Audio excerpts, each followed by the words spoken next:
नगरी में एक सभा बुलाई गई। सुमंत ने भरत के राज्याभिषेक को शास्त्र सम्मत, लोक सम्मत, पिता की आज्ञा बताते हुए उनके राज तिलक का प्रस्ताव रखा। सुमंत की बात सुनकर भरत ने विनय सहित कहा, रघुकुल की युगों से रीति रही है, बड़ा पुत्र ही शासन का अधिकारी होता है, अतः परंपरा निर्वाह के लिए त्याग पूर्वक सिद्धांतों की रक्षा करना ही उचित है। मर्यादा पुरुषोत्तम श्री राम सन्यासी होकर वन में चले गए, जिसके कारण पिता स्वर्ग सिधार गए। फिर वही राज्य मैं ग्रहण करूं, यह कैसे संभव है? मैं वन में जाकर राम के चरण पकड़कर उनको लौटाकर लाऊंगा और माँ के द्वारा लगाए गए कलंक को मिटाऊंगा। वन में राम रहे, मैं बैठूं सिंहासन पर, शोभा देता नहीं मुझे, आज्ञा दे गुरुवर, वन में जाकर चरण पकड़कर उन्हें मनाऊं, जैसे भी हो सके राम को लौटा लाऊं, राम को लौटा लाऊं। भरत के दृढ़ संकल्प को सुन शत्रुघ्न, कीकई सहित सभी माताओं, पूर्ववासियों, वशिष्ठ ने राम को अयोध्या वापस लाने के लिए वन की ओर प्रस्थान किया।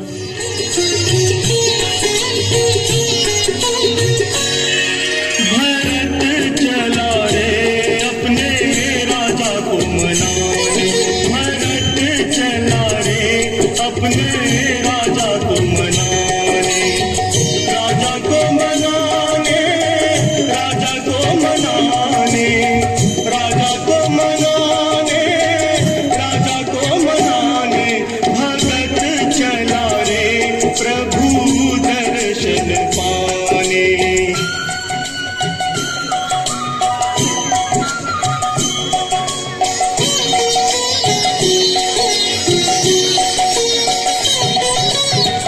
राम दर्श की उर अभिलाषा, बोले नयन प्रेम की भाषा।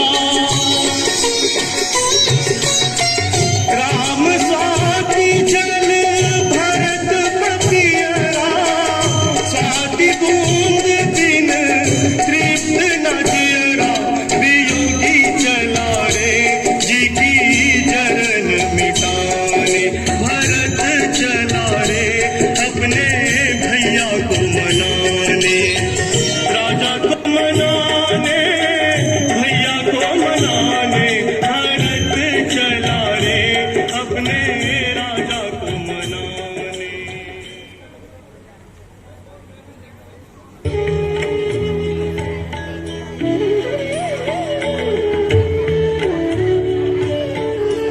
सेना सहित भरत को सहसा वन में आते देखकर भीम ने श्री राम को भरत आगमन का समाचार सुनाया। लक्ष्मण को कुछ शंका हुई, परंतु भरत का नाम सुनकर पुलकित होकर राम चरण पादुका के बिना ही कुटी के बाहर आ गए। उन्होंने धूल धूसरित भरत को अपने चरणों में नत देखा तो भरत को स्नेह सहित उठाकर गले से लगा लिया। शत्रुघ्न ने राम और लक्ष्मण के चरण स्पर्श किए। इसके बाद दोनों भाइयों ने माता सीता के चरणों में शीश झुकाकर सदा सुखी जीवन जीने का आशीर्वाद प्राप्त किया। चित्रकूट में कुछ दिन निवास करने के बाद एक दिन भरत ने श्री राम से निवेदन किया, हे प्रभु, मैं नंदीग्राम में कुटी बनाकर सिंहासन पर आपकी चरण पादुकाएं रखकर 14 वर्ष तक वनवासी की तरह निवास करूंगा। आपका प्रतिनिधि बनकर जन सेवा करता रहूंगा। मैं आपकी पादुकाएं लिए बिना नहीं जा सकता। यह कहते हुए भरत श्री राम के चरणों में गिर पड़े। श्री राम ने अपनी चरण पादुकाएं दे दी और उन सबको प्रेम सहित विदा किया।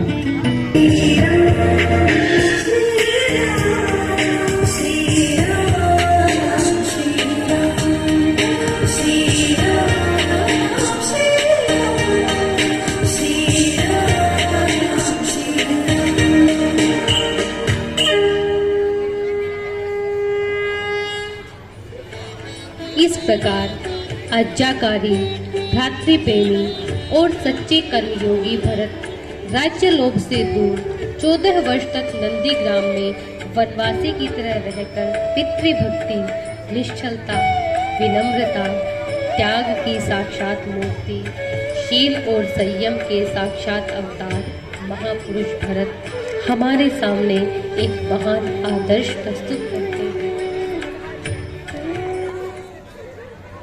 वनवास के पहले 12 वर्ष सुख और शांति से बीत गए, लेकिन महानायक का सामना महाचुनौतियों से ना हो ये कैसे संभव है। दंडक वन में पहुंचकर ही श्री राम को आभास हुआ कि एक असुर ने पूरी सृष्टि को संताप दे रखा है। वो कोसों दूर समुद्र पार रहता है। अन्याय की स्वर्ण नगरी में, अहंकार के विराट महल में मानव और दानव के देवता भी उससे पराजित हो चुके हैं। वो महाज्ञानी है, पर अब अपने ज्ञान से निर्बल को सताता है।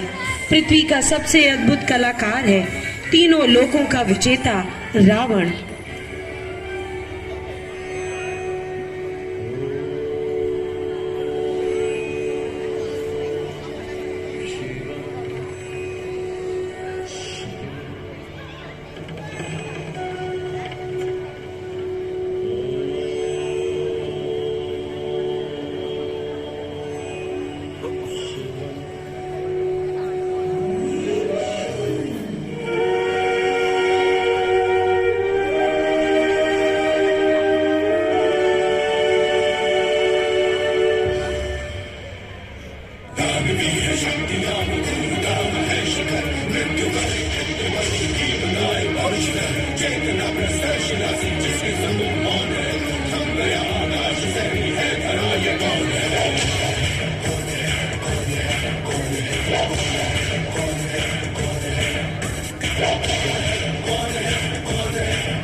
असुर सम्राट अभिजीत शत्रुवध मेरा है प्रण। हाँ, मैं हूँ रावण।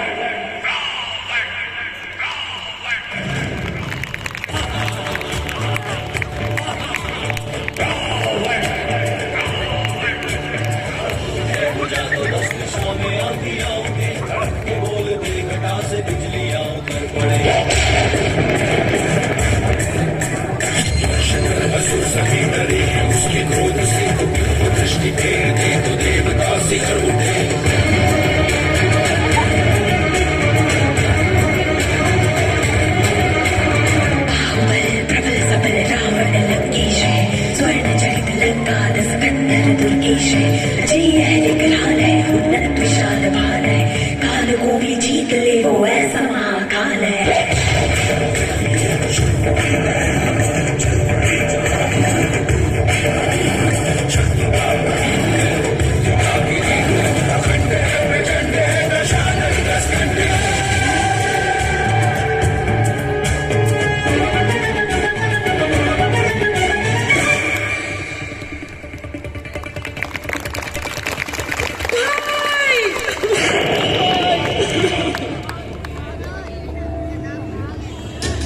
तुम्हारे जैसे शूरवीर भाई के होते हुए मेरा ये हाल। धिक्कार है तुम्हारी वीरता को भाई, तुम्हारे पौरुष को धिक्कार है।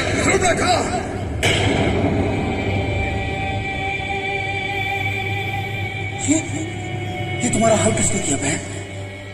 भाई मैं तो रोज की तरह अपनी सहेलियों के संग दंडक वन में विचरण कर रही थी।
बस कर पिशाचनी, मैं जानता हूं तू कौन है। चली जा यहां से। मुझ जैसी सुंदरी का वरण करने से मना कर रहे हो? कहीं तुम्हारे ना का कारण वो स्त्री तो नहीं? मैं उसे मार डालूंगी।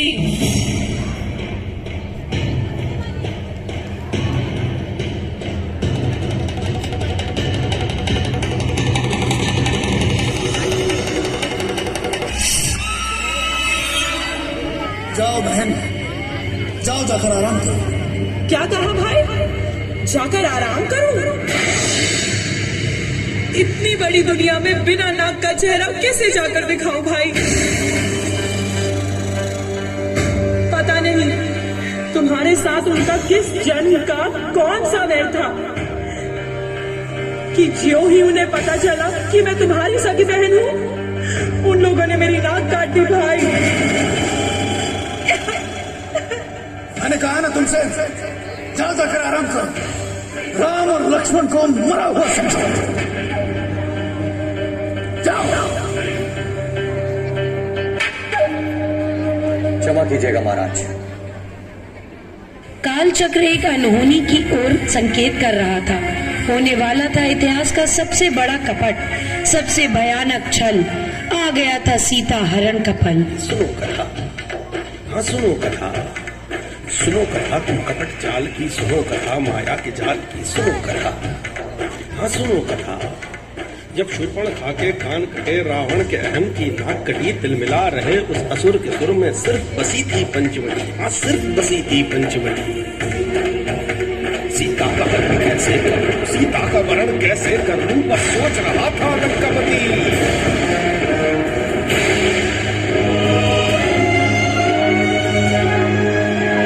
पंचवटी का दृश्य मनोरम, पंचवटी का दृश्य मनोरम।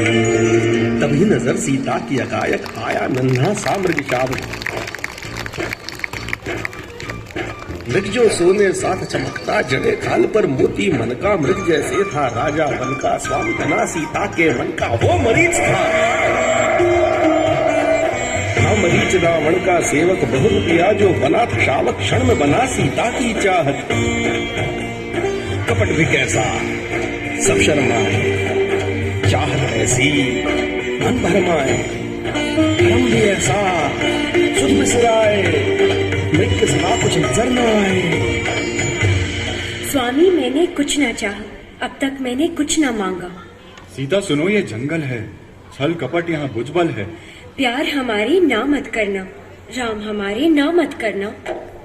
मर्यादा पुरुषोत्तम रघुवर, पत्नी प्रेम में डूबे नरवर, था कर्तव्य का बोध मन में, मृग के पीछे चले वन में। दंडक वन यह भाई लखन, घूमे मायावी आठों पहर। बुद्धि बल से करना विचार, सीता के अब तुम रखवार। अब शुरू हुआ, शुरू हुआ, शुरू हुआ, अब शुरू हुआ माया का तांडव। रघुवर जैसा एक महामानव, उसको छले और उससे खेले, मृग के भेष में अदना दानव।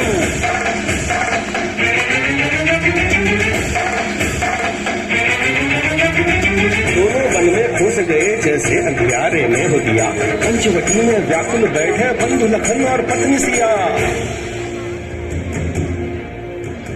सूरज चढ़कर सर पर आया, आंगन का बरगद सुस्ताया, राम का कोई भी न पता था, जाने क्या क्या आज बदा था। लक्ष्मण बचाओ! संकट में है तेरे भैया, मझधार में फंसी है नैया। जल्दी जाओ लक्ष्मण भैया, जल्दी जाओ लक्ष्मण भैया। माता राम है वीर बड़े, तरकश में सब तीर पड़े। तब संकट कब आया, हे माते ये माया है। तुम्हें कसम है लक्ष्मण, जाओ मेरे राम को जल्दी लाओ। लेकिन माता मानो कहना, रेखा पार कदम ना रखना।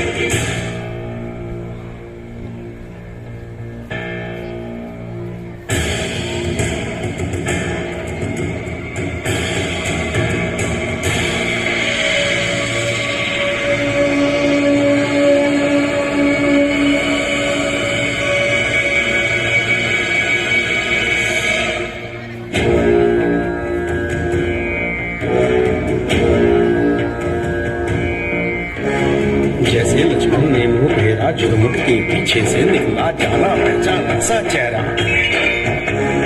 यही था मौका, यही समय था, हटा ठकुटिया पर से पहरा। ओम भवति भिक्षां देहि, ओम भवति भिक्षां देहि। बहू हूँ रघुकुल की, भिक्षा तो दूंगी, लक्ष्मण की रेखा यह पार ना करूंगी। पता है तुमको क्या कहा तुमने? ब्राह्मण को भिखारी समझ लिया तुमने। मत जा, रुक जा, मत जा, रुक जा, आजा, आजा, रुक जा, मत जा, रुक जा, रुक जा। रावण को विद्वान बड़ा था, मन में पर शैतान बसा था। सीता जैसी पावन स्त्री को बहलाना मुश्किल ही कहाँ था। हुआ वही जो होना नहीं था, जादू था और टोना यही था। लक्ष्मण रेखा लांग गई है, लक्ष्मण रेखा लांग गई है।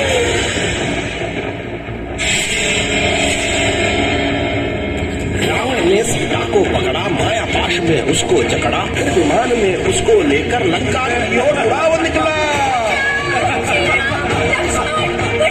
सीता करती थी विलाप, ये लगा था उसको कैसा श्राप रावण ने किया था, घोर पाप रावण ने किया था, घोर पाप।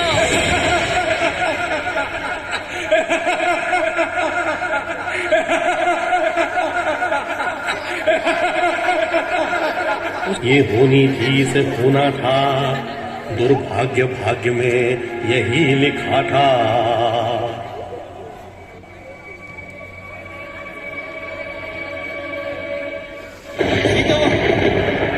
सीता,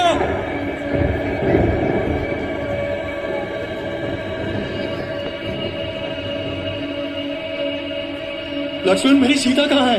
भैया मैंने उन्हें इस रेखा के भीतर रहने को कहा था, पता नहीं कहाँ चले गई सीता माता।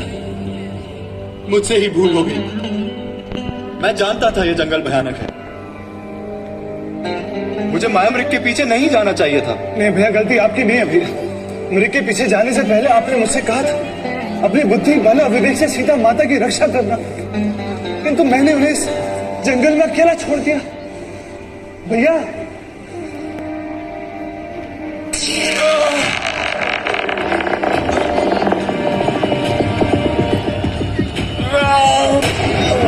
भैया ये तो जटायु है। जटायु, जटायु, आपका ये हाल किसने किया जटायु?